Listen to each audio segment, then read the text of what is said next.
matzo ball soup. This is a delicious homemade chicken soup loaded with lots of vegetables. You can put all different kinds in there. I do celery, carrot, onion, and rutabaga. I think the balance is beautiful. That little bit of bitterness from the rutabaga offsets the sweetness from the stock and the matzo balls. And a matzo ball is just a dumpling that's made with ground matzo meal, which is like a cracker meal that's made from matzo crackers. So the first thing that I want to do is I want to put my baking soda in there, my granulated garlic, and my onion powder. And I want to make sure that I really mix that together well so it's incorporated into those dry ingredients. I'm going to put my salt in there next and make sure that that's nicely incorporated. And then I'm going to put a little cream of tartar into my egg whites. The secret to these matzo balls is a little bit of egg white. And so what I'm going to do is I'm just going to beat these until they get nice and stiff. Now, well, almost stiff. While that's going on, I'm adding my carrots. I have onion and rutabaga already in my broth.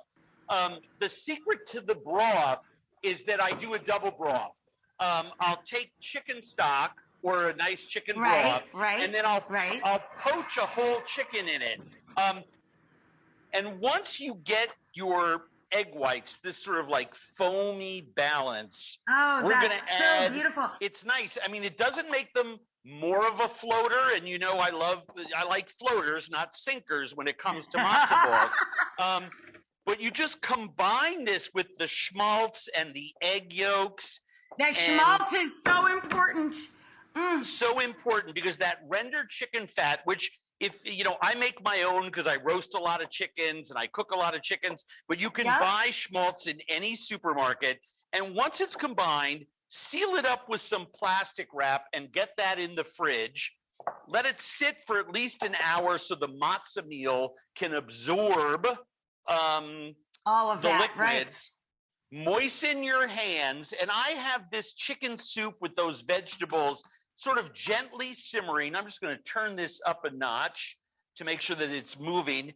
At this point, I add my bouquet garni of dill and parsley.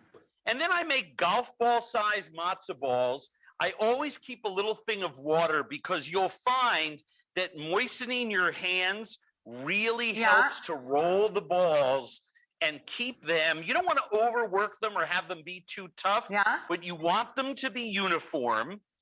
And eventually, what will happen after about 25 minutes at a simmer is that they will start to float and almost be cooked all the way through.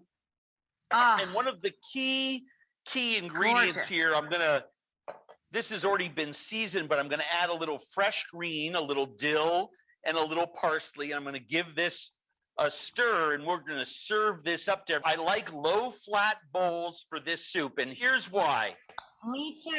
Yep. Well, you want to be able to get your spoon in there and maybe a fork and knife if there's a big piece of chicken. Right, you want to get at them. Yes. So we have this beautiful soup here.